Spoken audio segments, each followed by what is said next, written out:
génération. Je tenais à vous saluer aussi, vous qui nous suivez en ligne. Vous faites partie aussi de notre assemblée aujourd'hui. Et bienvenue à vous tous qui êtes en présentiel. Merci Seigneur de pouvoir se rencontrer, de pouvoir encore se voir en vrai. On ne sait pas, encore les prochaines semaines.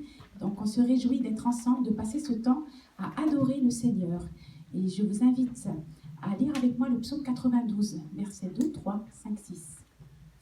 Il est bon de louer l'Éternel, de célébrer par des chants le Très-Haut et de proclamer dès le point du jour ton amour. Ce que tu fais, Éternel, me remplit de joie et j'acclamerai les ouvrages de tes mains. Que tes œuvres sont grandioses, Éternel, que tes pensées sont profondes.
ta grâce que nous voici, nous sommes là pour te louer, te célébrer, pour entrer, Seigneur, dans ta présence.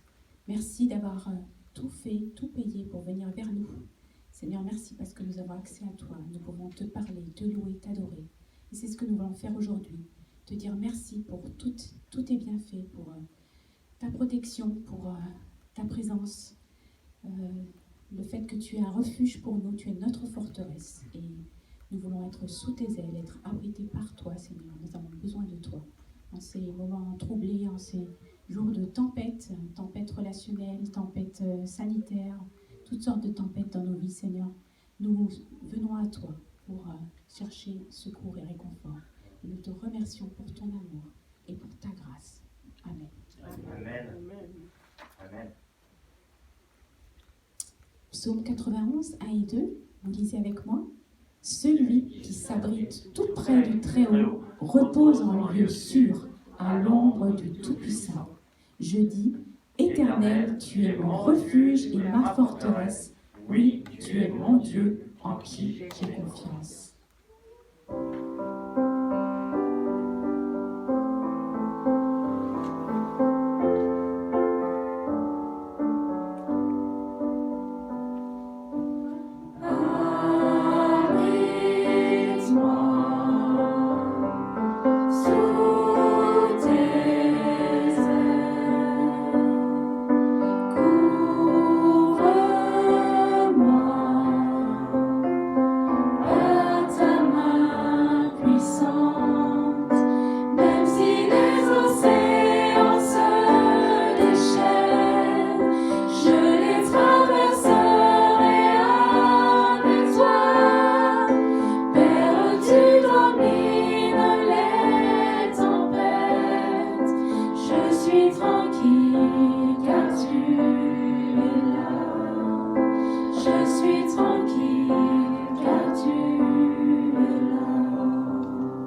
trouverez dans votre bulletin une petite carte de connexion. C'est pour me laisser vos coordonnées si vous le désirez. Mettre des sujets de prière aussi, si vous souhaitez. Nous prierons pour vous. Et cocher différentes cases si vous souhaitez des informations, des renseignements.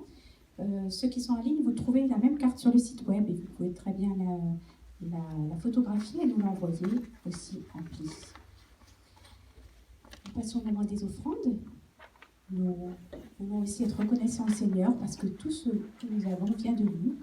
Il nous a confié des biens matériels et toutes sortes de bénédictions et nous sommes là aussi pour l'honorer, le mettre en premier. Et je vous ai choisi ce passage en 2 Corinthiens 9. Rappelez-vous, semence parcimonieuse, maigre récolte, semence généreuse, moisson abondante. Que chacun donne ce qu'il aura décidé en son cœur, sans regret ni contrainte, car Dieu aime celui qui donne avec joie. Celui qui fournit la semence au semeur et lui donne le pain dont il se nourrit, vous donnera aussi avec largesse toute la semence nécessaire et fera croître les fruits de votre générosité.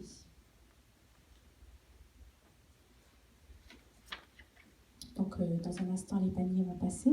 Pour les personnes qui nous suivent en ligne, vous pouvez faire un don par le site de l'église, par virement, par PayPal, ou envoyer un chèque à notre trésorière.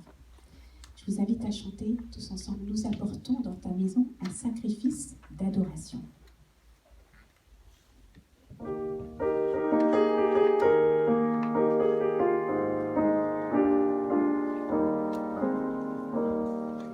Nous apportons dans ta maison un sacrifice de louange. Nous apportons dans ta maison un sacrifice d'adoration. Nous apportons dans ta maison un sacrifice de louange. Nous apportons dans ta maison un sacrifice d'adoration. Et nous élevons vers toi un sacrifice de reconnaissance. Et nous élevons vers toi un sacrifice de joie. Je vais demander à... Je voyais Jérôme, je ne sais pas si Jérôme est là. Sinon, est-ce que Thomas, tu aimerais bien venir pour prier pour les offrandes et passer le panier?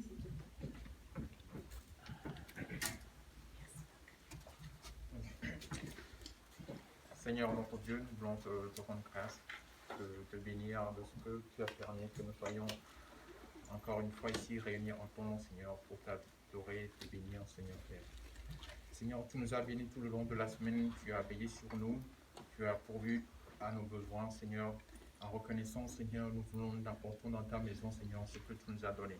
Une part de ce que tu nous as donné en reconnaissance, Seigneur, et en action de grâce, Seigneur, pour contribuer à l'avancement de ton œuvre, Seigneur.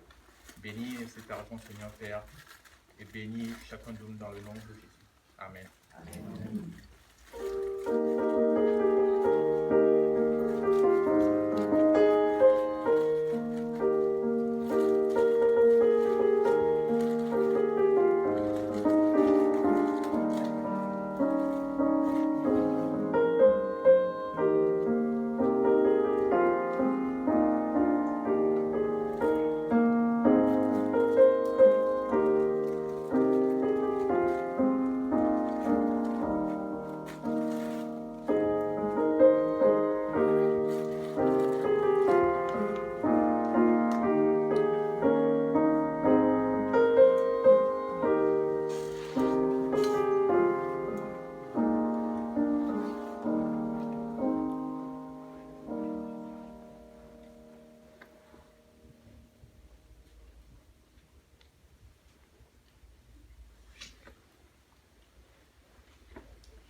Nous avons pensé à nos chers enfants.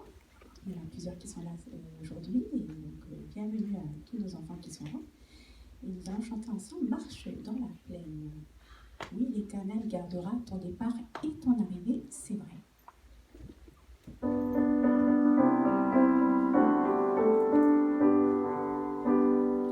Marche dans la plaine, marche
jamais, jamais.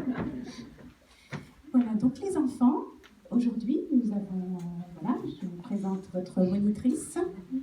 Alors, qu'est-ce que tu vas leur... Aujourd'hui, on va voir l'histoire d'un homme dont Dieu a pris soin toute sa vie et l'a guidé dans les chemins qu'il n'aurait pas pensé. Ah, surprise. Quel homme est-ce? Même si c'était compliqué et difficile, Dieu a toujours été là, tout au long de sa vie. Il peut l'être aussi pour nous. Enfin, aussi. Parfait. Donc, Les ados, ça sera comment fonctionne une équipe. ah, parfait. Très, très bien. Eh bien, on va demander à Nicolas de prier pour vous.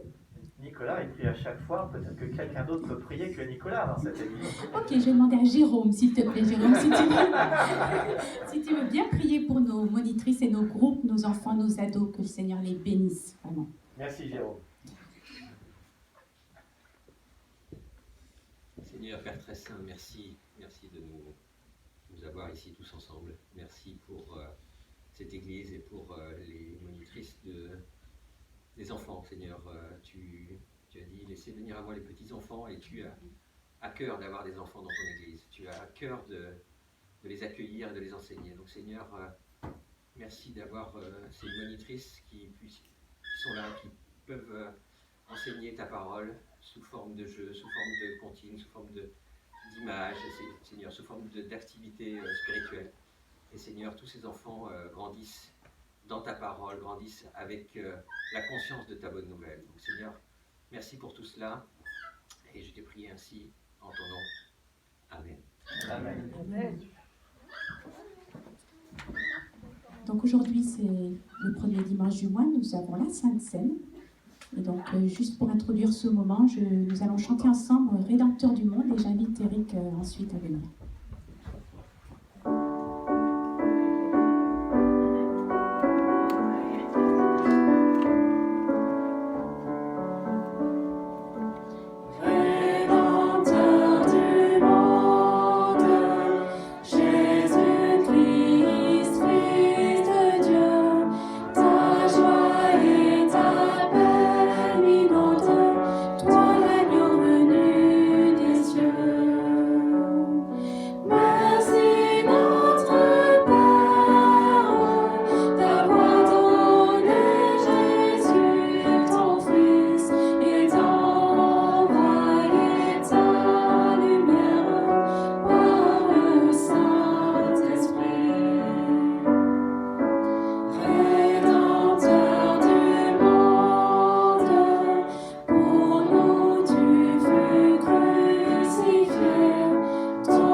Bonjour à tous. C'est toujours un privilège pour moi d'être parmi vous, de vous accueillir, de vous faire part de mon amour pour vous, mon amour pour Dieu, mais aussi pour mes frères et sœurs, mes semblables, ceux qui évoquent le nom de Jésus, ceux qui aiment Jésus, ce Rédempteur qui s'est donné pour nous. Nous n'avons pas mérité ces choses. La Bible nous dit que nous étions des indignes, des ingrats, mais Christ est mort pour nos péchés. les péchés passés, les péchés aussi que nous commettons, même en connaissant la grâce. Parfois, nous bronchons tous d'une manière ou d'une autre. Nous ne sommes pas toujours aimants vis-à-vis de notre Sauveur, mais il nous aime quand même. Aujourd'hui encore, si vous avez besoin de compassion, si vous avez besoin de pardon, d'amour, de réconfort, lisez Jean chapitre 13. Si vous voulez booster votre foi, votre amour pour Christ, pour les chrétiens, pour les frères et sœurs dans la foi, lisez Jean chapitre 13. Si vous avez besoin de reconsécration, à un moment donné, parfois on s'éloigne un peu du Seigneur. On a besoin de nous reconsacrer. Lisez Jean chapitre 13. Et Jésus savait qu'il allait mourir. Il savait qu'il allait partir à la rencontre de son Père, là où il était auparavant. La Bible nous dit, il ajoute le comble à son amour pour ceux qu'il aimait. C'est les disciples. Nous aussi, parfois, nous devons aussi ajouter le comble à notre amour pour ceux que nous servons, avec qui nous travaillons, avec qui nous prions. Nous devons aussi ajouter le comble à notre amour. Et Jésus, il a passé du temps avec ses disciples parce qu'il savait qu'il allait partir. Nous aussi, nous ne savons pas quand est-ce que nous allons partir. Profitons pour passer du temps avec ceux que nous aimons. Surtout ce temps de Covid. Personne ne sait. Si peut-être on attrape le Covid, on va à l'hôpital, en réanimation, un mois dans le coma, on ne sait pas si on va retourner. Profitez pour passer du temps avec ceux que nous aimons. Ce que Dieu nous a donné, c'est très important. Oui, Jésus savait qu'il allait partir, il a passé du temps. Et la Bible nous dit plus loin dans ce même passage de Jean 13, il nous dit qu'il a pris, il a versé de l'eau dans un bassin et il se mit à laver les pieds de ses disciples, ceux qu'il aimait. Et j'ai réfléchi un peu. Il y avait des pieds sans doute qui étaient abîmés. Il y avait des pieds qui sentaient, qui puaient peut-être. Et pourtant, Jésus les a lavés. Et parmi eux, il y avait un traître. Jésus a lavé ses pieds quand même. Nous devons nous poser des questions, bien aimés. Par rapport à notre ministère, par rapport aussi à notre amour, notre service pour le Seigneur. Faisons-nous comme Jésus. Et à un moment donné, lorsque le tour de Pierre est arrivé, Pierre a dit à Jésus, jamais je te laisserai laver mes pieds. Toi qui es le maître, le Seigneur, le chef, jamais. Et Jésus a dit, si tu ne me laisses pas laver tes pieds, tu n'auras pas de part avec moi. Oh, il a changé d'avis. Sans la présence de Dieu, sans la paix de Dieu, sans la communion avec Dieu, que serions-nous? Sans le pardon de nos péchés, que serions-nous aujourd'hui, bien-aimés? Nous serions peut-être les plus malheureux, misérables dans ce monde. Et il y a des malheureux, il y a des misérables dans ce monde. Il y a de ceux qui sont tourmentés à cause de leurs péchés. Et nous sommes libres. Nous avons été affranchis, libérés par le sang de Jésus. Le sang de Jésus nous lave, nous purifie de tout péché. Il n'y a aucune condamnation pour ceux qui sont en Jésus-Christ, l'apôtre Paul nous dit. Oui, dans cette image de lavement des pieds, il y a deux choses que j'ai soulignées, deux aspects.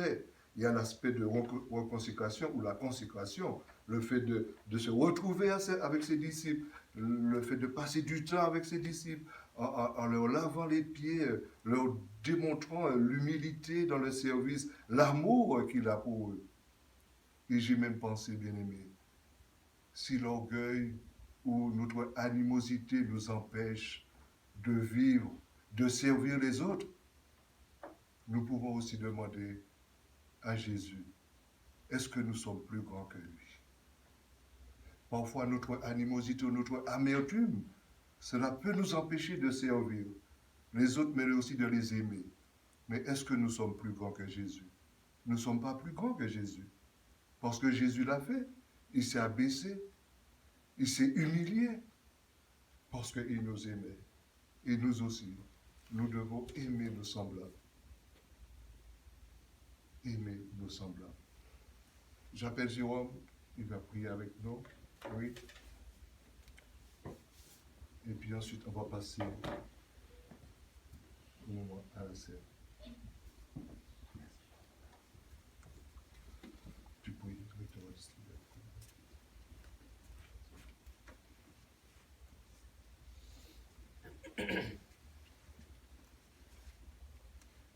Père très saint, merci de nous avoir donné ton Fils à la croix pour laver nos péchés, pour prendre nos péchés sur son dos, Seigneur.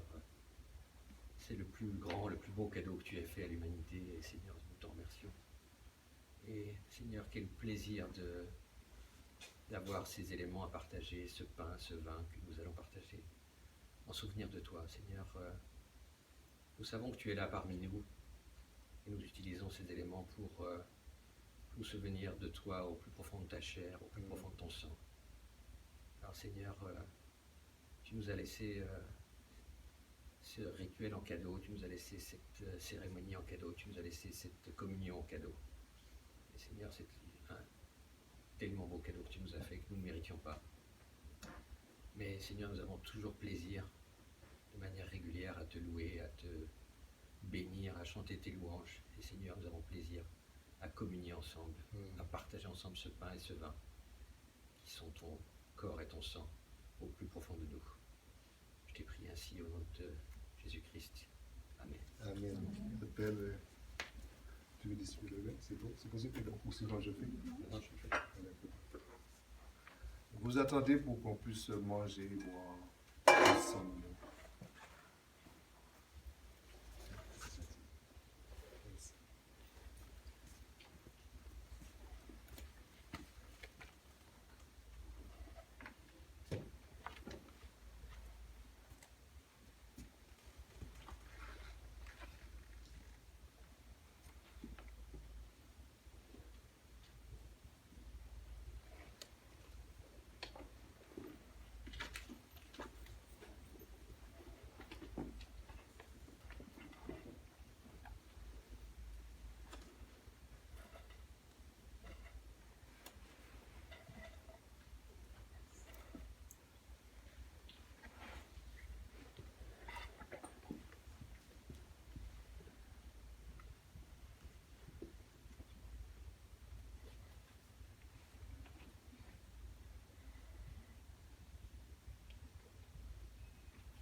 Oui, c'est l'apôtre Paul qui le dit dans 1 Corinthiens chapitre 11 à partir du verset 23. Car j'ai reçu du Seigneur ce que je vous ai enseigné. La nuit où il fut livré, il prit du pain. Après avoir rendu grâce, il le rompit et dit, « Ceci est mon corps qui a été rompu pour vous. Faites ceci en mémoire de moi. » Bonjour, ensemble.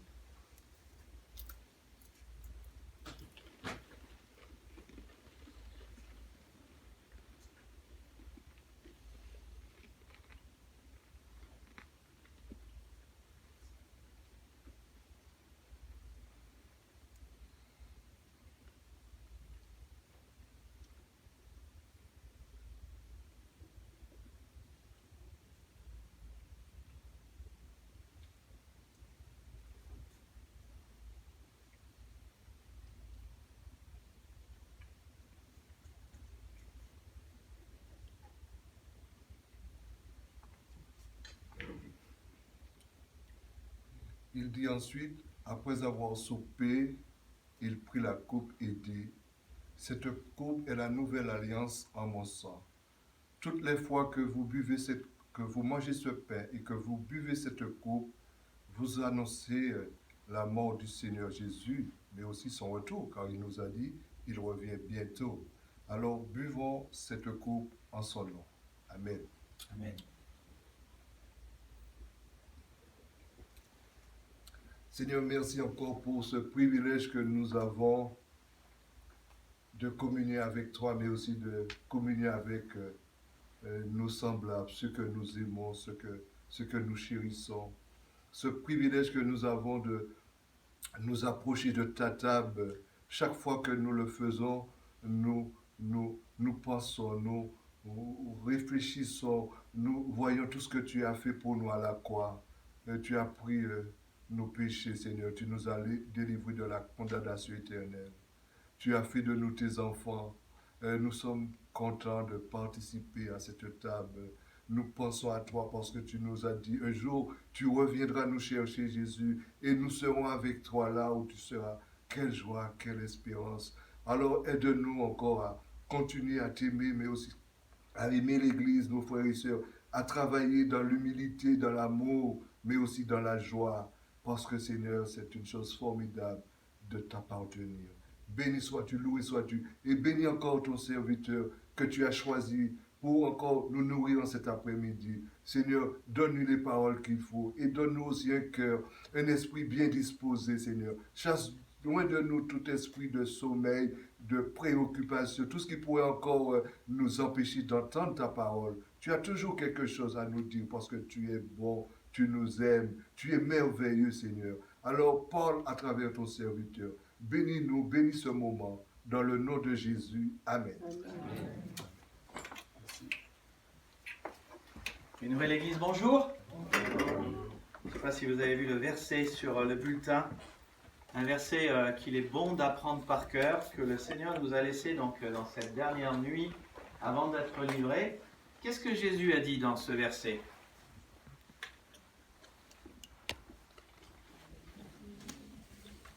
C'est moi qui vais avoir la tâche difficile de veiller à ce que vous ne dormiez pas. Qu'est-ce que Jésus a dit dans ce verset ? Vous êtes timide. Qu'est-ce que Jésus a dit dans ce verset ? Voilà. Je sens que vous vous réveillez à l'amour. Jésus nous a bénis par son salut de toute bénédiction spirituelle. C'est ce que Dieu nous dit dans sa parole. C'est vrai ? Là encore, vous n'êtes pas là. Est-ce que c'est vrai ? Ok. Et il nous a bénis pour que nous soyons une bénédiction pour les autres.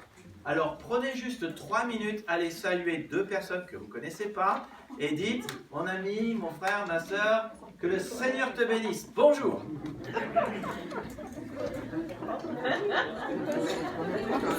Sophie, mon ami, ma soeur, que le Seigneur te bénisse. Que le Seigneur te bénisse. Je connais pas. Que le Seigneur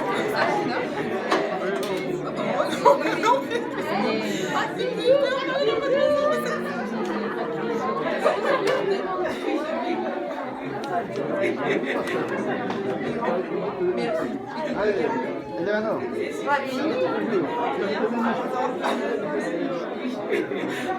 c'est ce qu'il faut.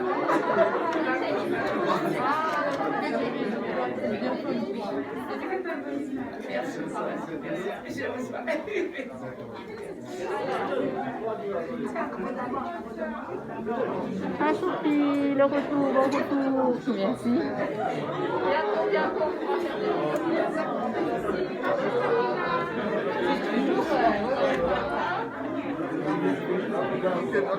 J'espère que c'était pas trop.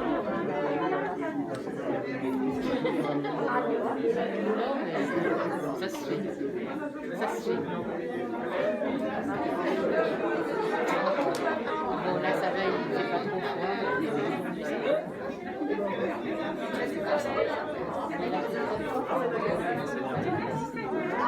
Merci. Prière aussi. Bonjour, c'est abondamment.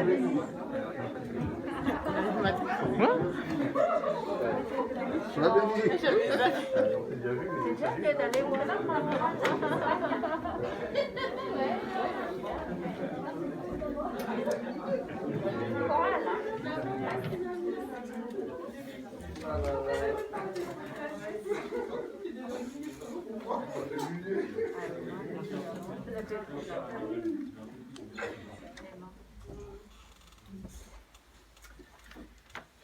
Comme vous, chaque année, je prends un an. Et je me souviens du pasteur qui m'a amené à connaître le Seigneur, Donald King, un planteur d'église à Limoges. Et il disait en plaisantant à ma mère, « Ce n'est pas le temps qui passe, c'est nous. » C'est vrai, je réalise avec mon âge que je passe, et nous aussi, chacun de nous. Une des choses que j'ai de plus en plus à cœur et dans ma vie, c'est que j'espère et je veux que demain, ma vie soit meilleure. Qu'il y ait plus de joie, plus de bonheur, plus de personnes qui viennent à Christ, plus de bien qu'on puisse faire. Mais ça, c'est vraiment ce à quoi je suis sensible. Ce matin, j'étais invité à prêcher à l'église de Faramoutier. C'était une super expérience et l'un des hommes, Jean-Pierre Mieljevic, qui est missionnaire avec Sport et Foi, m'expliquait qu'il posait la question à son église. Il est ancien là-bas, il disait, mais moi, je me soucie d'une chose, et c'est une question que je pose à l'église, c'est quel héritage allons-nous laisser aux autres? Qu'est-ce qui va rester une fois qu'on est passé?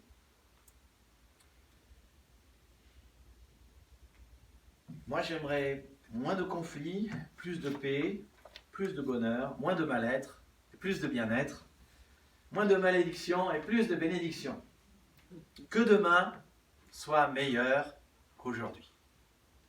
Et peut-être que tu peux t'identifier à cela et te dire, oui, moi aussi je veux ça, que demain soit meilleur. Est-ce que tu préfères une vie pire demain ou une vie meilleure? Je vois qu'il y a quelques personnes rares qui ont répondu. Rares. Est-ce que tu préfères une vie plus compliquée ou plus facile? Facile, on est d'accord. Y a-t-il un seul domaine dans ta vie pour lequel tu souhaites que ça soit moins bien? Levez la main. D'accord. Alors vient inévitablement cette question. Comment avoir une vie meilleure demain? Y a-t-il une recette? Y a-t-il un secret? Y a-t-il une chose à croire, à dire, à faire? Quel est le secret d'une vie meilleure et fructueuse? Et là, j'ai donné plein de messages sur la vie abondante et éternelle que le Seigneur nous donne quand on croit à lui. Mais là, je ne vous parle pas de la vie que Jésus nous donne, mais de ce que nous pouvons faire. Et Jésus nous en livre le secret dans Jean 12, 24. Un verset capital, à entourer en rouge dans vos Bibles. En vérité, je vous le dis, si le grain de blé qui est tombé en terre ne meurt, il reste seul. Mais s'il meurt, il porte beaucoup de fruits. Voilà le secret d'une vie meilleure et fructueuse pour demain. C'est clair, une vie fructueuse. Tu as un grain de blé, tu le mets en terre, il y a plus de fruits. Et nous avons tous, quelque part, des graines de blé. Et nous avons le choix entre avoir une graine aujourd'hui et la manger, ou avoir beaucoup plus de graines demain. À l'époque, votre revenu était directement proportionnel au nombre de graines que vous alliez récolter et que vous vendiez. Et cela voulait dire aussi que la qualité de vie que vous aviez dépendait du nombre de graines que vous récoltiez et vendez. Mais pour les vendre, il faut les avoir. Et pour les avoir, il faut les semer. Et voilà ce fameux secret pour une vie meilleure de demain, cela tient en un mot de 5 lettres, semer. C'est seulement si vous semez que vous récolterez. Seulement si vous semez ce que vous avez, que vous aurez plus demain. Seulement si vous semez le bien, que demain vous aurez plus de bien dans votre vie. Votre vie peut réellement être meilleure demain. S'il y a plus de bien dans votre vie aujourd'hui et que vous semez le bien, elle le sera. Alors je sais, chaque fois que je parle de semer, j'entends toujours la même histoire. Chacun de nous dit « mais je n'ai rien ». Vous n'avez peut-être pas beaucoup. Et pour Dieu, qui n'est pas un Dieu injuste, Dieu ne nous demande jamais de semer ce que nous n'avons pas. Vous avez peut-être une graine, ou peut-être 2, ou peut-être 3. Mais vous pouvez en avoir plus demain en semant cette graine. Et vous pouvez avoir plus de bien dans votre vie, donc une vie meilleure si vous semez aujourd'hui ce que vous avez, ou une partie de ce que vous avez. Et la parole de Dieu regorge de versets qui expliquent ce principe. J'en ai mis quelques-uns à l'écran, et si tu veux bien les mettre. Ecclésiaste 11, 1. Jette ton pain sur la face des eaux, car avec le temps, tu le retrouveras. Ça vous a jamais paru suspect, ce verset? Vous avez jamais dit à Dieu, quand vous lisez ce verset, « Attends, je comprends rien. Comment ça, je peux jeter mon pain, et avec le temps, je le retrouverai ?» Je sais pas, moi, à Logne, quand on se balade autour des lacs, vous jetez le pain, les oies, les canards, les cormorans, ils passent tous, les mouettes, il n'y a plus rien. Hein. Comment est-ce qu'on peut jeter du pain dans un lac ou dans un ruisseau et il ne se décompose pas et avec le temps, on le retrouvera? Oh, je pense qu'avec ce verset, Dieu veut juste ton attention. Pour que tu dises, attends, mais comment un verset comme ça peut être? Mais c'est justement ce que Dieu est en train de dire en fait. Tu sèmes et tu vas récolter contre toutes les lois humaines, logiques, rationnelles. Ce que tu sèmes, tu le récoltes. Je pense à Proverbe 11, 25. Une personne généreuse recevra beaucoup de bien. C'est Priscille qui a donné ce verset une fois pour l'offrande. Celui qui donne à boire recevra à boire lui aussi. 2 Corinthiens 9, 6. Priscille l'a lu ce matin. Sachez-le, celui qui sème peu moissonnera peu, et celui qui sème abondamment moissonnera abondamment. Et peut-être un verset que vous connaissez davantage, qui est Galates 6, 9. Ne nous lassons pas de faire le bien, car nous moissonnerons au temps convenable si nous ne nous relâchons pas. Ce sont quelques versets qui parlent du principe de semer et que nous récolterons ce que nous semons. Nous semons le mal, nous récolterons le mal. Et quelques versets de Galates 6 avant disent « Ne vous y trompez pas, on ne se moque pas de Dieu, ce qu'un homme a semé, il le récoltera aussi.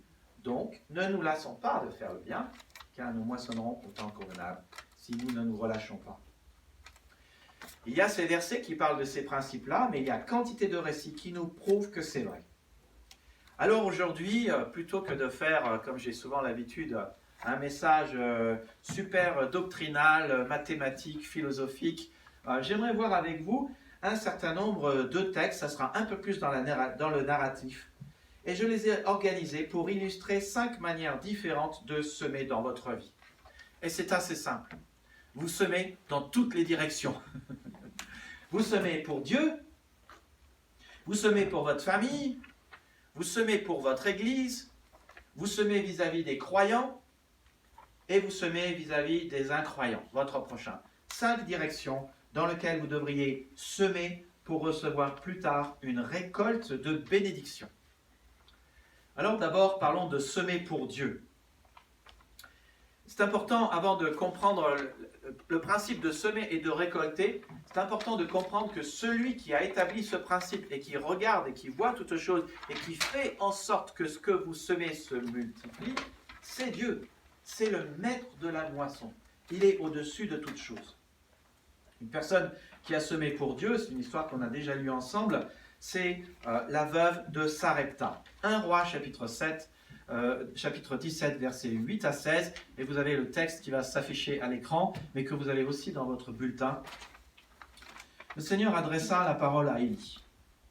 En route, lui dit-il, va dans la ville de Sarepta, proche de Sidon, pour y habiter. J'ai commandé à une veuve de là-bas de te donner à manger. Élie se mit donc en route pour Sarepta. Lorsqu'il arriva à l'entrée de la ville, il vit une veuve en train de ramasser du bois. Il l'appela et lui dit, « Apporte-moi, je te prie, un peu d'eau à boire. » Elle partit en chercher. Mais il la rappela et lui dit, « Apporte-moi aussi un morceau de pain. »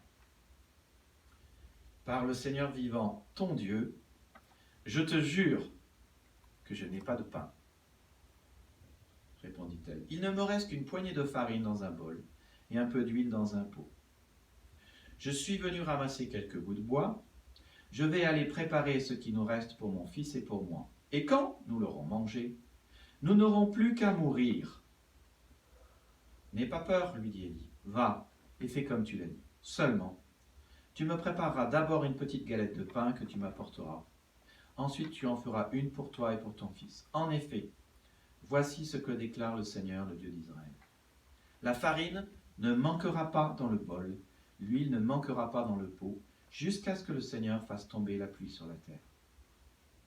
La femme alla faire ce qu'Élie lui avait dit, et ils eurent à manger pendant longtemps, elle et son fils, ainsi que le prophète. La farine ne manqua pas dans le bol, ni l'huile dans le pot, conformément à ce qu'Élie avait annoncé de la part du Seigneur. Alors note dans ce texte, d'abord, et tu peux entourer au verset 12, la femme, la veuve de Sarepta, elle dit « ton Dieu ». Elle ne croyait pas dans le Dieu d'Élie. Elle dit par le Seigneur vivant, ton Dieu, je n'ai pas de pain. Cette veuve ne croit pas à ce Dieu, mais elle doit faire face à deux réalités, deux options qui s'offrent à elle dans sa vie. La première, c'est qu'il lui reste quelque chose assimilable à, si je puis dire, un grain de blé. 3 fois rien. Il ne lui reste qu'une poignée de farine et un peu d'huile, et une fois qu'elle et son fils auront mangé, la mort est certaine. Et quand je lis ça, je me dis, combien ça ressemble parfois à nos vies. Nous voulons les diriger nous-mêmes, nous pensons mieux savoir que Dieu, les choses, nous ne voulons rien céder à Dieu, nous ne voulons rien donner, rien changer, et pourtant, qu'est-ce que nos vies sont misérables. Et nous en mourons parfois, et nous en crevons parfois, vraiment. La deuxième réalité à laquelle elle doit faire face, et la deuxième piste et option qu'elle a devant elle, c'est que Dieu a un remède à son désespoir. Dieu entend ce qu'elle dit. Elle croit que sa vie est finie, et Dieu, par la bouche de son prophète, lui affirme que non, si seulement elle accepte de lui faire confiance. N'aie pas peur. Va, fais comme tu l'as dit, seulement tu me prépareras d'abord une petite galette de pain que tu m'apporteras, ensuite tu en feras une pour toi et pour ton fils. Et j'aime beaucoup ce que Dieu dit ici. Alors, il y a parfois une méprise, si je puis dire, de nos milieux évangéliques sur ce qui est dans ce texte. Souvent, on pense que ce que la femme de Sarepta a fait, c'est, elle a pris tout ce qu'elle avait en blé, en farine et en huile, et elle a tout donné à Dieu. Ce n'est pas ce que le texte dit. Ce que Élie dit ici, c'est que oui, elle doit faire cela, mais d'abord, elle va servir Dieu. Il y a une différence. Et ce que j'aime, c'est que Dieu est sensible à son besoin. Il accepte ce qu'elle dit. Mais il dit juste, fais-moi confiance, fais-moi passer d'abord. La deuxième chose que j'aime dans ce texte, c'est que souvent, et peut-être vous trouvez que je mets trop l'accent sur la générosité, mais la Bible nous demande à la fois d'être généreux et de gérer ce que nous avons. Et là, il y a ce principe à la fois de gestion qui est là. Oui, oui, bien sûr, je comprends que tu veux faire manger ton fils et que tu veux manger. Et je comprends que tu ne veux pas mourir.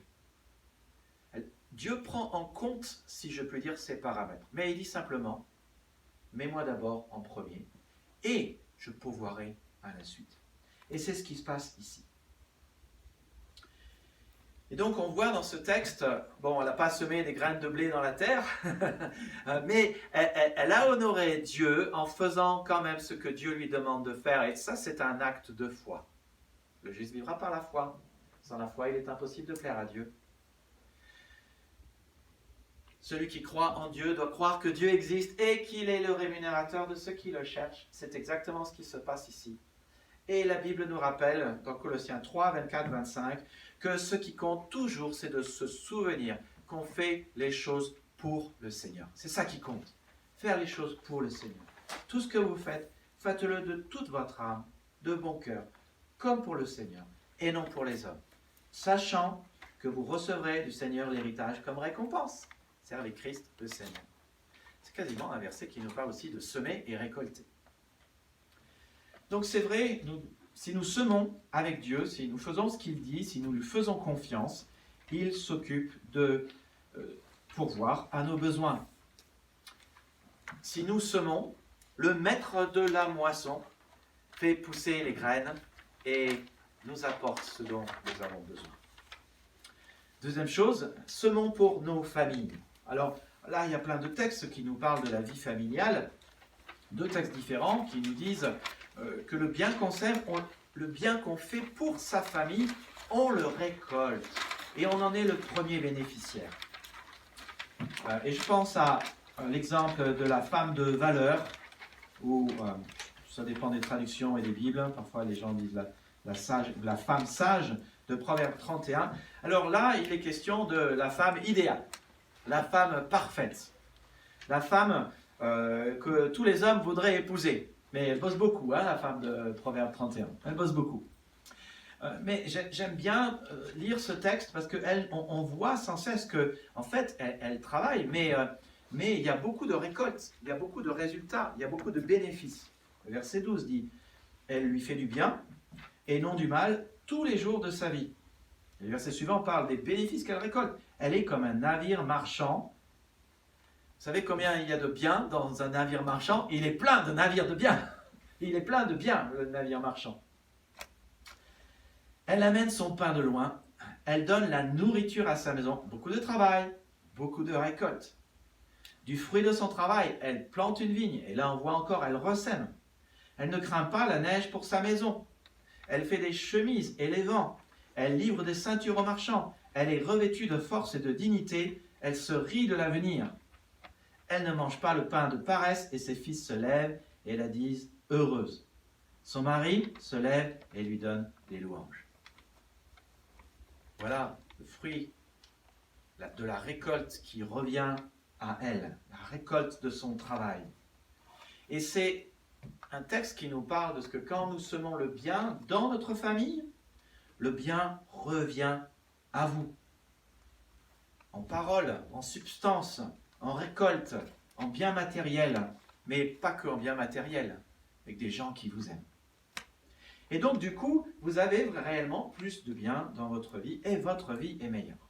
Et puis, il y a dans les textes domestiques d'Éphésiens et de Colossiens des indications qui nous montrent aussi cela. Alors, Éphésiens 5, c'est le texte qui dit comment ça devrait fonctionner entre vous et votre conjoint et comment vivre l'unité, comment avoir des relations conjugales, bénissantes et saines. Et Dieu est clair, 1 Timothée 5,8, que si quelqu'un n'a pas soin des siens, surtout de ceux de sa famille, il est pire qu'un infidèle. Je crois que c'est Maryse qui disait cela, et c'est tout à fait vrai. Dieu voit notre famille comme le premier lieu où nous devons apprendre à aimer. La famille, c'est notre première église. Dans un sens, c'est tout à fait vrai. Il y a la famille spirituelle et la famille que Dieu nous a donnée. Notre famille est notre première église. Et Dieu appelle aussi l'église sa maison. Et Josué a aussi dit, moi et ma maison, nous servirons l'éternel Dieu.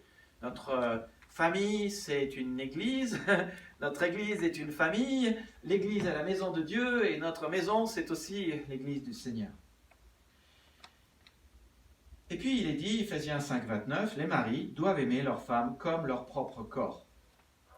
Voici maintenant la loi de la semence et de la récolte. Celui qui aime sa femme s'aime lui-même. Quand on aime l'autre, ça nous revient à nous-mêmes. Et Dieu est clair dans le couple marié, l'homme et la femme ne font plus qu'un. Et c'est ça ce qui est génial, c'est que quand tu fais le bien à l'autre, tu récoltes le fruit quasiment immédiatement. Je pense à quelques versets d'avant, Éphésiens 5, 25, 27. Marie, aimez votre femme comme le Christ a aimé l'Église, s'est livré lui-même pour elle, afin de la sanctifier, après l'avoir purifiée par l'eau et la parole, pour faire paraître devant lui cette Église glorieuse, sans tache ni ride, ni rien de semblable, mais sainte et sans défaut. Qu'est-ce que Dieu dit ici? Il dit, Christ a aimé l'Église et cela la rend plus belle. Alors, Marie, aimez vos épouses, car cela la rendra plus belle. Quand tu aimes, tu en récoltes les bénéfices. Il en est de même avec l'éducation des enfants. Ce que tu sèmes, tu le récoltes. Instruis l'enfant selon la voie qu'il doit suivre, et quand il sera vieux, il ne s'en détournera pas. Qu'y a-t-il à semer dans une famille? L'amour. Première chose. Le respect. Deuxième chose. D'autres versets parlent de ce que les femmes doivent respecter leur mari. C'est la question de connaître les limites de l'autre et de ne pas aller plus loin que ses limites. On sait que ça, c'est la limite, donc on ne va pas transgresser. L'amour, le respect. On pourrait dire aussi le bien, parce que l'amour est fondé sur le bien. On pourrait dire aussi la vérité. C'est vraiment dans la famille qu'on apprend la vérité. On pourrait continuer aussi et dire la crainte de Christ et la soumission. La soumission qui est d'accepter que dans la famille, il y a un chef, mais, alors c'est ce fameux débat parmi les évangéliques. Les femmes doivent être soumises à leur mari, mais le verset juste avant, c'est soyez soumis les uns aux autres, dans la crainte de Christ. Pas simplement, je dis une chose et l'autre doit obéir. Non, non, c'est qu'est-ce que dit le Christ? Et nous nous soumettons à ce que dit le Christ. Nous cherchons à savoir quelle est sa position et nous comprenons que c'est lui le chef, que c'est lui le Seigneur, lui le maître de la récolte, lui le maître des familles, et que si nous acceptons qu'il est notre chef et que nous nous plaçons sous lui, alors nous faisons ce qui est juste et nous aurons sa protection. On accepte son autorité et en échange de quoi nous avons sa protection et sa bénédiction. Et puis, il y a à semer pour l'Église. Là aussi, la Bible regorge de versets qui nous montrent les bénéfices de semer le bien au sein de l'Église. Bien sûr, c'est comme l'adoration, nous récoltons des bénéfices rapidement. Jérôme, tu as cité ce verset hier, 1 Pierre 4,10, comme des bons dispensateurs des diverses grâces de Dieu, que chacun de vous mette au service des autres le don qu'il a reçu. Quel est le rapport entre mettre au service des autres le don qu'il a reçu et être un bon dispensateur des diverses grâces de Dieu? Un bon dispensateur, c'est un bon gestionnaire. Et il y a un lien indéniable entre générosité et gérer. Vous ne pouvez être bon à l'un sans être bon à l'autre, et Dieu dit que nos dons ne sont pas pour nous-mêmes, ils sont la manifestation de la grâce de Dieu pour le bénéfice du plus grand nombre. Un don n'est jamais fait pour ton bénéfice. Si bien que quand Paul dit dans 1 Corinthiens 12 que ceux qui parlent en langue, ils se font du bien à eux-mêmes, ce qu'il est en train de dire, en fait, c'est « Non, non, ça c'est une anormalité. Vous devriez en fait faire du bien aux autres, pas du bien à vous-même. » On est là au service des autres. Et quand on fait le bien envers les autres, le Seigneur nous a donné une grâce pour qu'on puisse faire du bien aux autres. Il nous a bénis pour qu'on puisse bénir les autres. C'est ce que vous avez fait tout à l'heure. Quand on fait cela avec nos capacités, les dons qu'il nous a donnés, et qu'on fait du bien aux autres, inévitablement, tôt ou tard, ça revient à nous. Galates 6,9 le dit, ne nous lassons pas de faire le bien, car nous moissonnerons autant convenable si nous ne nous relâchons pas. Ainsi donc, pendant que nous en avons l'occasion, pratiquons le bien, envers tous, et surtout envers les frères en la foi. Quand tu te mets au service des autres, le ou les dons que Dieu t'a donnés, trouve une réponse tôt ou tard, et ça reviendra à toi. Ça leur fait du bien, et cela te fait du bien ensuite. C'est intéressant tout à l'heure. Je dis, allez saluer quelqu'un d'autre, dites-lui Jésus t'aime, et que la bénédiction abondante de Dieu soit sur toi. Et tout d'un coup, tout le monde explose de joie et rigole et est heureux d'avoir fait cela. Tout de suite, vous recevez les bénéfices. La personne en face qui dit « Oh, c'est bien ce qu'on me dit !» Et on vous le dit dans l'autre sens, et ça fait du bien. C'est exactement ce dont on parle. Je pense aussi à cet autre texte que Priscilla a lu tout à l'heure, de Corinthiens 9, 6. C'est la même chose que Galates 6, sauf que là, Dieu nous parle d'argent. Mais beaucoup de lois spirituelles s'appliquant à l'argent s'appliquent en fait à toute notre vie. Et je crois qu'une des raisons pour lesquelles Dieu nous parle pas mal d'argent dans sa parole, et n'oubliez pas que Jésus parle plus d'argent dans l'évangile de Luc, qui parle de l'enfer et du paradis. Mais une des raisons pour lesquelles Jésus nous parle de l'argent, c'est parce que l'argent, c'est une leçon de choses. Tout ce qui s'applique à l'argent s'applique à la vie. L'argent a tendance à tenir notre cœur, et Jésus veut notre cœur. Jésus désire qu'avec notre cœur et notre vie, nous fassions le bien. Ça rejoint 1 Timothée 6, 17. Recommande aux riches du présent siècle de mettre leur espérance en Dieu, qui nous donne tout avec abondance pour que nous en jouissions. Qu'ils fassent le bien, qu'ils soient riches en œuvres bonnes, pour qu'ils aient de la libéralité, de la générosité, et qu'ils s'amassent ainsi un beau et solide trésor pour l'avenir, afin de saisir la vraie vie. Ce que Paul est en train de dire, c'est que, eh bien, investissons notre vie, investissons ce que nous avons pour faire le bien, pour être riches. Et en retour, il y aura, s'amasseront ainsi un beau et solide trésor. Il y a un retour. Et donc, si tu places ton espérance dans ton argent, et si tu penses que c'est ton argent qui va pouvoir te sauver, ben, il suffit d'une crise mondiale et pouf, il n'y a plus d'argent. Pas oublier les différentes crises qu'il y a eu dans le monde. Si tu places ton espérance dans le bien que tu fais, si tu penses que tes œuvres peuvent te sauver, Dieu dit, c'est par la grâce que vous êtes sauvés, mais pas par les œuvres. Si on pouvait être sauvé par nos œuvres, Dieu n'aurait pas eu besoin d'envoyer son Fils Jésus-Christ. Il ne faut pas placer son espérance dans notre argent, ni dans le bien que nous faisons, ni dans nos bonnes œuvres, ni dans notre libéralité, notre générosité, ni dans notre argent, ni dans nos dons. Le texte dit, notre espérance est en Dieu. Seul Dieu est capable de nous tirer d'affaire, d'une crise. Seul Dieu sera présent, aura un amour inconditionnel pour tout ce que nous traversons. Nous nous épuisons, nous passons, mais Dieu ne s'épuise pas, et il ne passe pas, et il sera toujours présent. Ce qui compte, c'est de faire les choses pour Dieu, et de mettre notre espérance en lui, et de mettre les choses dans sa main.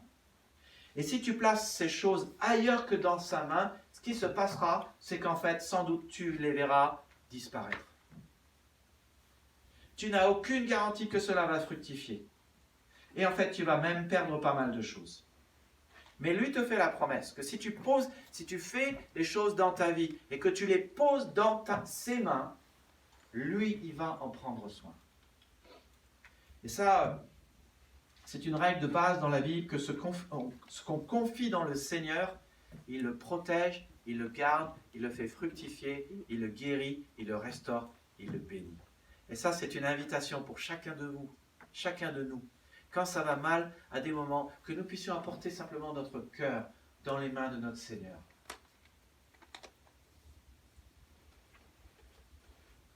Je pense, moi qui ai perdu une maman, je n'ai pas perdu, avec le Seigneur, mais parfois j'ai mes coups douces, je suis désolé, et vous pouvez prier pour moi. Mais quand les larmes coulent sur mes yeux, d'abord, chose qui me fait beaucoup de bien, c'est ce verset dans les psaumes qui dit que le Seigneur récolte nos larmes. Il les compte et elles ne sont pas perdues. Ce qui me fait beaucoup de bien, c'est de savoir aussi que Jésus lui-même a pleuré. Et que Jésus aussi a dit « Heureux ceux qui pleurent, car ils seront consolés ». Mais il ne méprise rien, notre Seigneur ne méprise rien de notre vie. Et tout ce que nous lui confions, quand nous vivons des choses difficiles, il s'en occupe et il le garde précieusement dans ses mains. Donc semez pour Dieu, semez pour votre famille, semez pour l'Église, semez pour les croyants, ou semez dans la vie des croyants, je pense que vous avez compris ce que je veux dire. Investissez votre vie dans la vie des autres croyants. Et vous connaissez peut-être aussi l'histoire d'Élisée et de la Sunamite en 2 Rois 4, 8, 37. Alors, c'est une histoire qui... J'aime bien la vie d'Élie, j'aime bien la vie d'Élisée, il y a des similitudes entre les deux vies. Le texte nous dit dans 2 Rois 4, il y avait là une femme riche.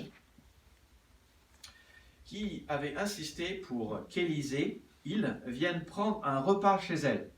C'est pourquoi, depuis ce jour, Élisée allait toujours manger chez elle quand il passait dans cette région. C'est une femme qui avait compris l'hospitalité. Elle pratique, Jérôme, je ne sais pas si tu te souviens ce que tu me disais dans l'église coréenne où tu étais avant. Le message qui était passé, c'est « Vous voulez parler au pasteur, invitez-le à manger. » Je suis pour. Je suis pour. C'est un verset qui nous parle de l'hospitalité et qui nous parle des retours sur bénéfice de l'hospitalité. Une notion que peut-être nous sommes en train de perdre dans ce temps de Covid.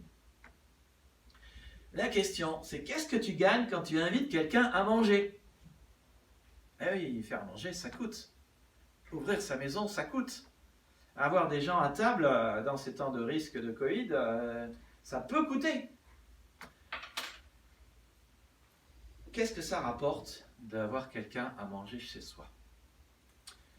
Cette femme dit à son mari, « Je suis sûr que cet homme qui passe toujours chez nous est un saint prophète de Dieu. » Ben oui, vous commencez à manger avec quelqu'un, puis quand vous mangez, vous commencez à converser, et quand vous conversez, vous vous rendez compte de la personne que vous avez en face de vous. Et là, elle dit, « Attends, cet homme, c'est pas n'importe qui, c'est un saint prophète. » Et donc, au fur et à mesure qu'on est en train de s'investir dans l'hospitalité ou de semer dans la vie des autres croyants et que le contact est personnel, on se rend compte, oh, ça vaut la peine d'aller plus loin, oh, ça vaut la peine d'aller plus loin, oh, j'en veux plus, j'en veux plus. Tu y gagnes déjà de connaître l'autre personne en apprenant à la connaître, et quand tu apprends à connaître l'autre, tu apprends à l'apprécier. Et quand tu apprends à l'apprécier, tu apprends à l'aimer, ce qui te donne envie juste d'aller plus loin. Et quand tu fais de bonnes œuvres, cela te rapproche des gens. Quand tu investis ta vie dans la vie des autres, cela te rapproche des gens. Et c'est d'ailleurs une des raisons pour lesquelles le Seigneur il veut qu'on investisse notre vie avec de l'argent dans la vie des autres. Il veut qu'on s'investisse avec notre cœur dans la vie des autres. Comme il veut qu'on s'investisse avec notre argent et notre cœur dans sa vie, par l'offrande, par l'adoration, par adorer le Seigneur avec toute notre vie et toute notre semaine. Et quand on fait cela, quand on investit dans les autres, ça nous rapproche des autres. Et puis elle dit donc, nous devrions construire une petite chambre à l'étage supérieur de la maison. Comprenez le truc, je l'invite à manger, on discute avec lui, waouh, il y a du bénéfice, j'en veux plus. Alors tu sais quoi, nous on est en train d'avoir cette réflexion avec Priscille, on a une chambre en haut, on est en train de se dire, on va transformer la chambre pour pouvoir recevoir des missionnaires, des pasteurs qui viennent pour nous visiter. Vous savez quoi? Parce que quand ils viennent chez nous, la bénédiction, c'est pas vous qui l'avez, c'est nous. Et ça m'intéresse. Et du coup, non seulement il lui offre le couvert, mais aussi le gîte. C'est du Airbnb gratuit pour les serviteurs de Dieu. C'est ainsi qu'un jour, Élisée vint chez ces gens et monta dans la petite chambre pour y passer la nuit. Élisée chargea Géasi de lui dire, « Tu t'es donné beaucoup de peine pour nous. Que pouvons-nous faire pour toi? Peut-on intervenir en ta faveur? » « Non, merci, répondit-elle. Au milieu de mon peuple, je ne manque de rien. » Je lis autrement, paraphrase. « J'ai tout ce qu'il faut, je suis riche. »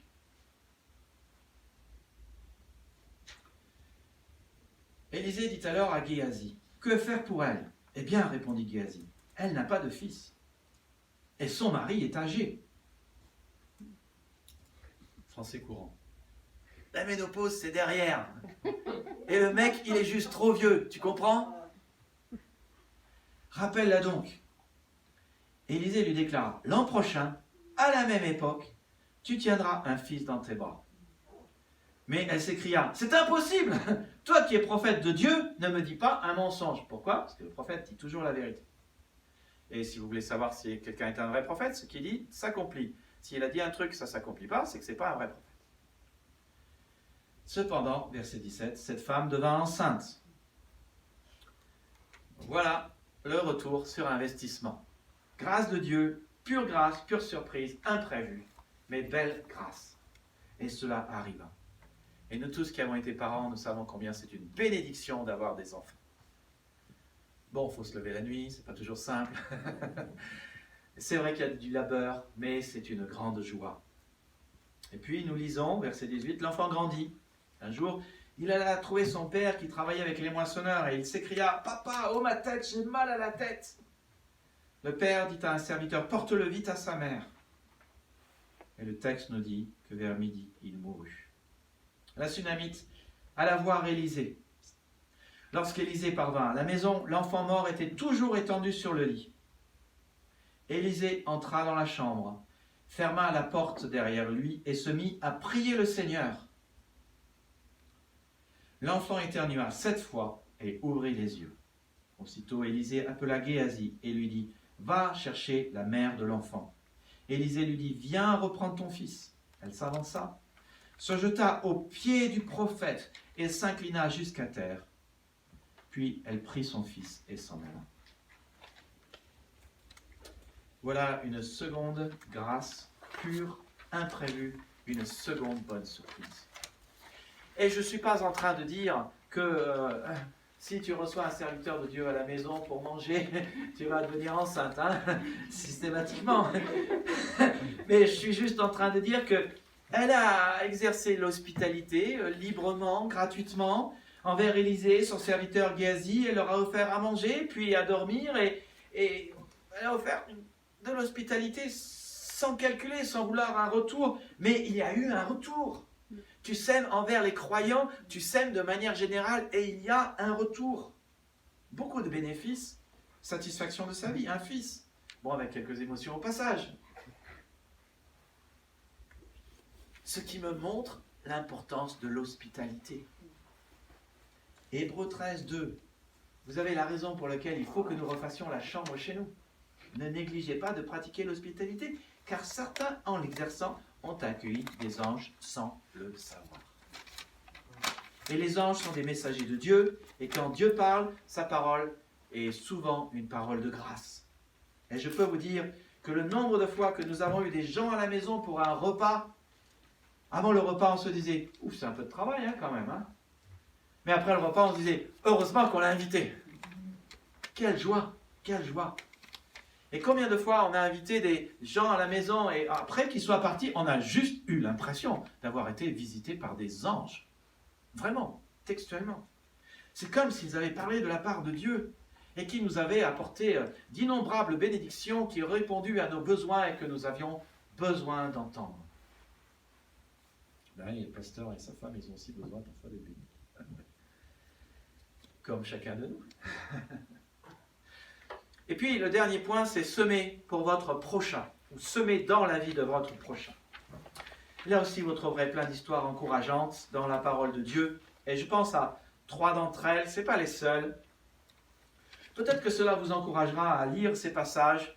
Une histoire qui me fait beaucoup de bien, c'est 2 Rois, chapitre 5. Et vous connaissez peut-être l'histoire de Naaman. Alors Naaman, c'est le général en chef du roi de Syrie. Le texte nous rapporte que cet homme était un vrai héros, mais aussi un lépreux. Et voici ce qui se passe parfois dans la vie de notre prochain. Un drame se passe. Et parfois nous n'en savons rien.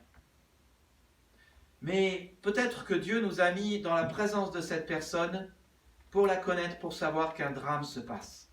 Et la vraie question, c'est qu'est-ce que vous allez faire quand vous apprendrez qu'il y a un drame qui se passe dans la vie de l'autre?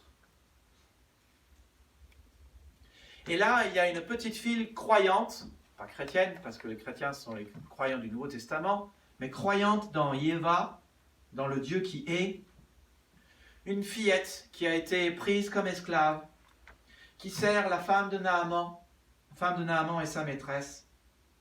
Et elle se dit exactement ce que Jean et Pierre vont dire plus tard. Elle se dit, mais moi, j'ai une information capitale pour cet homme. Il y a peut-être plein de trucs que je ne peux pas faire. Peut-être que je suis une fille sans importance, sans valeur. Je suis une esclave. Mais il y a une chose que je sais, c'est qu'il y a un homme qui s'appelle Élisée, que cet homme est puissant, que c'est un prophète et qui peut la guérir. Très exactement, ce n'est pas Élisée qui peut la guérir, c'est le Seigneur. Et alors, elle partage cette information. Et elle dit, ah, si seulement mon maître se présentait au prophète qui est à Samarie, celui-ci le guérirait tout de suite de sa lèpre. Ça, c'est un verset qui me remplit d'espérance pour tous ceux qui ne connaissent pas le Seigneur. Parce que voilà un homme qui est le général en chef de l'armée ennemie d'Israël. Mais Dieu a de la grâce pour lui. Il connaît un drame, mais Dieu a de la grâce pour lui. Dieu a de la compassion et de la miséricorde pour lui. Même si c'est mal comporté, et même si peut-être quelqu'un dirait, tant mieux s'il a la lèpre, ce n'est pas ce que Dieu pense. Ce n'est pas la pensée du Seigneur. Et je crois que cette phrase de cette fille nous est reportée pour nous faire comprendre à quel point Dieu aime même ses ennemis. Et qu'il y a de l'espérance pour eux. Et elle dit cette information, et c'est ce qu'il fit. Il alla voir Élisée. Et c'est ce qu'il eut. Il eut sa guérison. Bon, il a dû y rentrer 7 fois parce qu'il croyait un peu à moitié. Il a dû apprendre à faire confiance au Seigneur, même si parfois les choses semblent ne pas avoir de sens. Et ce qui est curieux dans ce texte, c'est que le texte ne parle pas des bénéfices de cette information qu'elle a partagée. Elle ne parle pas de sa récolte.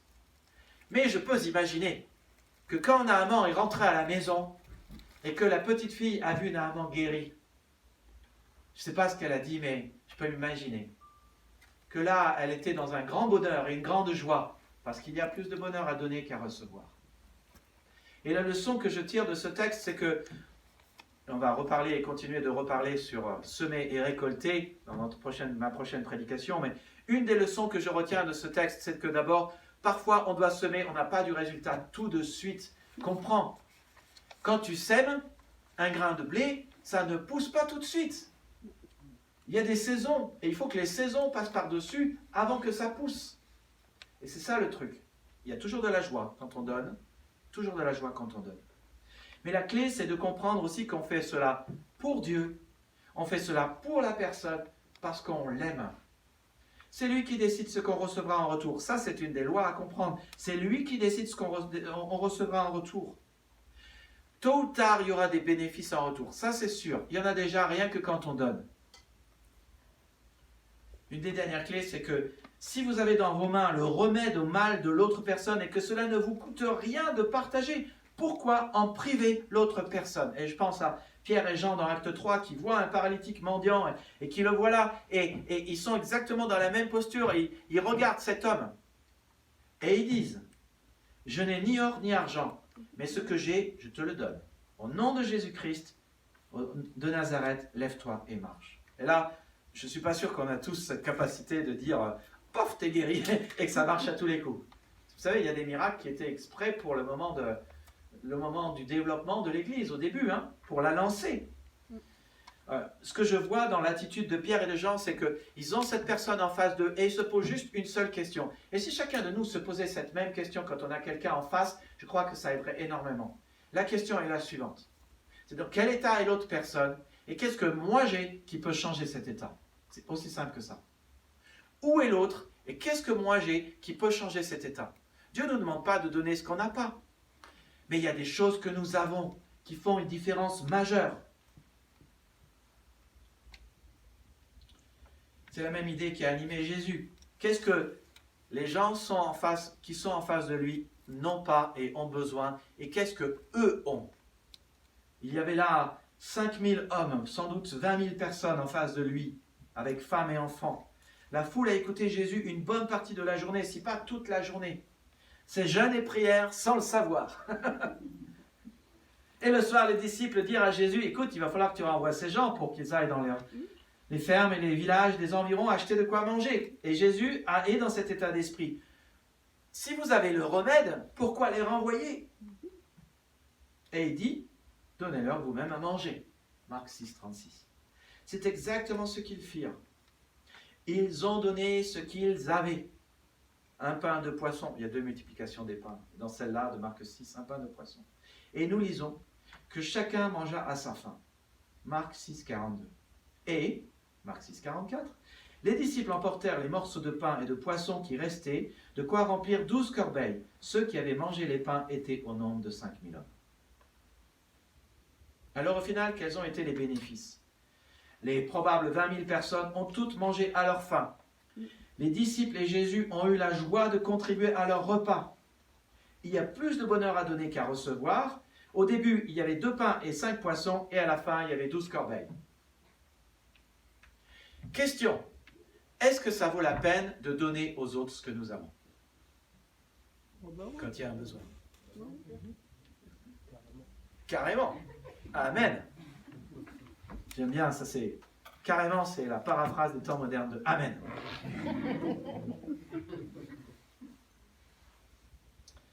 Et donc cette chose simple qu'on apprend dans ce récit et qu'on a appris dans tous les récits, c'est que si tu décides de partager avec les autres ce que tu as, en bonne gestion, ça ne veut pas dire que tu dois tout donner, mais si tu décides de partager, de donner, de semer, si tu fais ce que Jésus dit, si tu adoptes une posture de serviteur et de donateur, tu verras des fruits et une récolte tôt ou tard.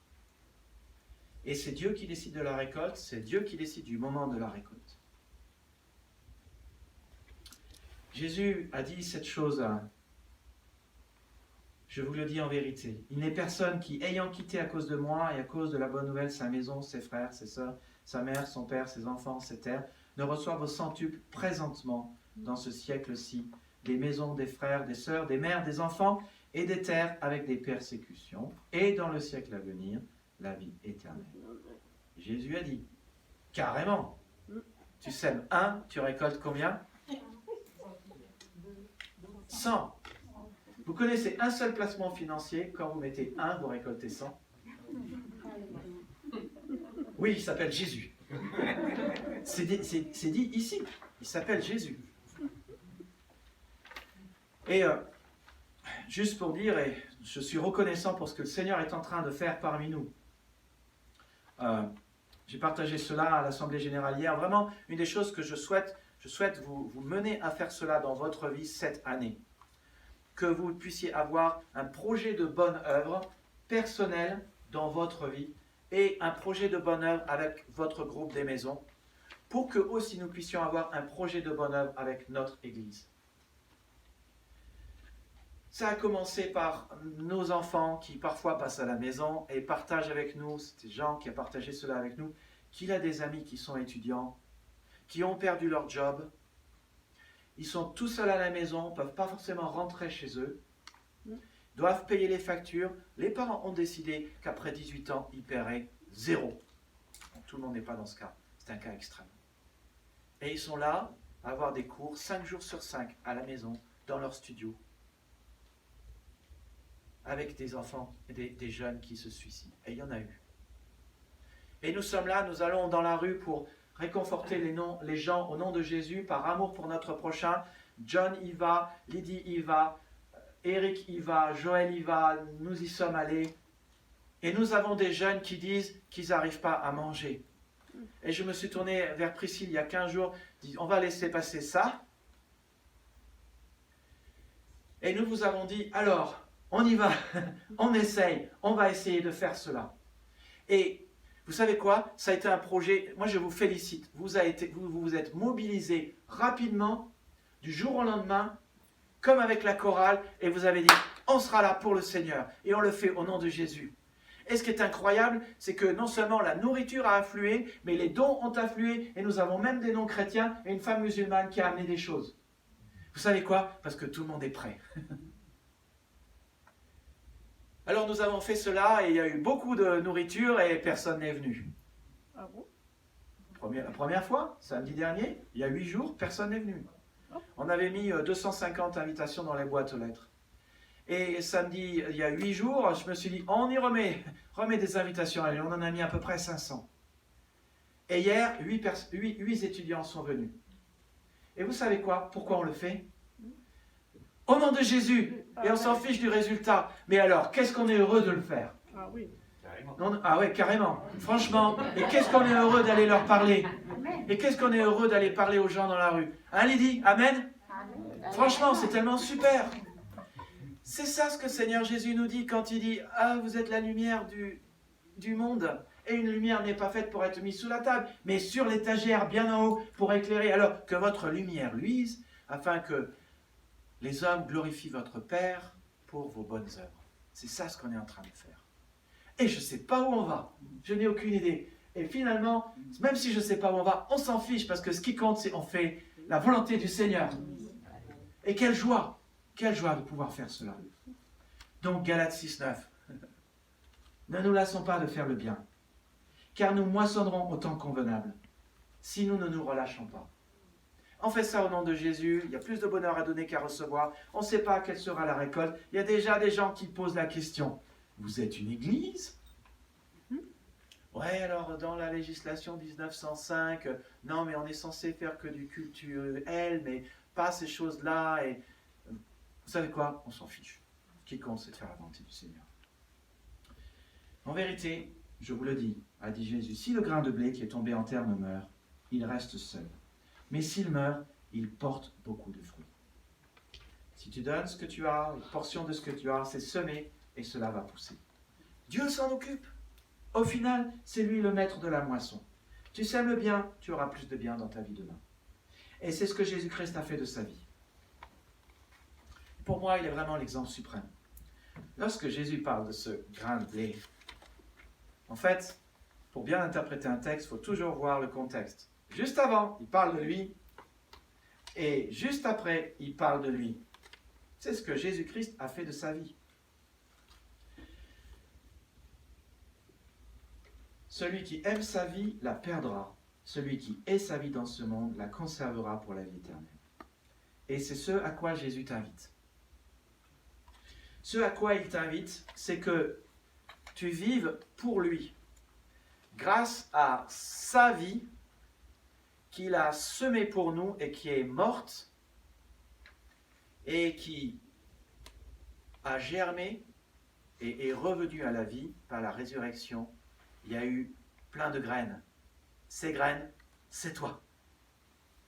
Tu as sa vie parce que lui, il a accepté de mettre sa vie à terre et de mourir pour toi. Et si tu choisis de vivre pour lui, et la Bible est claire que notre Seigneur est mort pour nous afin que nous vivions pour lui, 2 Corinthiens 5,15, si tu fais cela, en apparence, tu perds ta vie. Tu vois, c'est ça le truc. C'est quand tu te donnes à Jésus, en apparence, tu perds ta vie. Mais Dieu, qui est le professionnel de la transformation et des tours de magie, entre guillemets, il dit, en fait, j'inverse tout. En apparence, tu perds ta vie. Mais dans les faits, tu la retrouves. Tu trouves une bonne raison pour vivre. Tu peux être sûr que tu as la vie éternelle parce que c'est ta confiance en Jésus-Christ qui te sauve. Et Jésus est le sauveur. Et le Dieu de la Bible a dit, tournez-vous vers moi et vous serez sauvés. Et si on fait sa volonté, le reste suit avec une joie indescriptible. Et ça, c'est ce qu'on est en train de vivre. Alors moi, je dis merci Seigneur. Et merci à chacun de vous de prendre part à ce que nous sommes en train de faire. Et nous espérons que nous puissions faire, nous ferons du bien autant qu'on peut, avec les moyens du bord. Le Seigneur s'occupera de tout et du reste. La moisson est grande. Et il y a beaucoup de gens qui ont besoin d'espérance, d'être sauvés et d'avoir une vraie raison de vivre. N'est-ce pas? Amen. Amen. Seigneur, nous te bénissons pour ces choses que nous trouvons dans ta parole, cette loi de semer et de récolter, et pour toute la joie qui va avec, pour tous les résultats que nous voyons. Alors parfois, il n'y a pas de résultat immédiatement.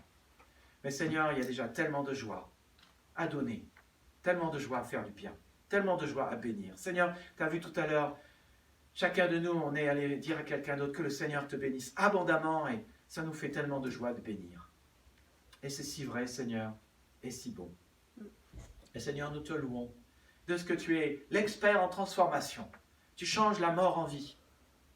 Quelqu'un qui te donne sa vie, eh bien, il la retrouve avec la vie éternelle, avec de la joie en plus. Celui qui perd des choses, il retrouve 100 fois plus. Seigneur, c'est super. Merci pour les rappels de ta parole sur l'hospitalité, sur les surprises de ta grâce, sur la joie qu'il y a de connaître d'autres, de recevoir des messagers, des anges à la maison, de recevoir et de connaître. Seigneur, merci pour ta parole qui est claire, ta volonté qui est claire. Donne-nous de grandir dans notre capacité à faire des bonnes œuvres. Merci pour ces jeunes étudiants qui étaient là hier. Merci parce que nous pouvons prendre part à leur vie et à leur sort et investir notre vie en eux. Et Seigneur, Bien sûr, le message que nous avons, l'évangile est un message extraordinaire, mais nous voulons le faire simplement pour manifester ton amour, et rien que cela. Et nous te confions toutes choses, Seigneur. Merci de ce que c'est toi qui es le pilote. Amen. Alors, dans le bulletin, vous avez toujours les annonces pour samedi prochain. Donc, il y aura quand même Béaba à 8h30 samedi matin, puisque c'est John qui donnera cela. On ne sait toujours pas comment seront nos semaines. On fait confiance au Seigneur. Nous allons donc le 20 mars c'est dans 15 jours, continuer à aller vers les gens, à annoncer l'évangile à 11h ici. Et puis, voilà, à 11h ici, au minimum. On verra si on ne fait pas ça aussi, cela l'après-midi. Moi, je veux faire aussi cela l'après-midi, mais on a aussi d'autres impératifs qui arrivent. Et puis, Pâques arrive. Alors, moi, je vous propose, on va faire ça dans la joie. Hein, c'est comme à Noël. Et je vous propose qu'on chante. Vous êtes si forts à chanter. Et vous avez des bonnes responsables qui savent vous faire chanter. Donc, samedi 20 mars à 15h30. Oui, quelqu'un a levé la main? Oui? Ah, pour la chorale. Juste une petite précision, il y a la banque alimentaire, est-ce qu'on fait la banque? Alors, la banque alimentaire, samedi prochain, pause. Samedi d'après, Sabrina et John viendront à vous avec Eric pour les annonces dimanche prochain. Donc, si vous voulez continuer la banque alimentaire, samedi prochain à 11h. Samedi dans 15 jours, pardon, 13 jours. Les dons, les gens peuvent amener des dons samedi matin 20. Samedi matin 20. Voilà. Donc, Sabrina et John vous le rappelleront dimanche prochain. Je vous invite à chanter un dernier chant.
Amen.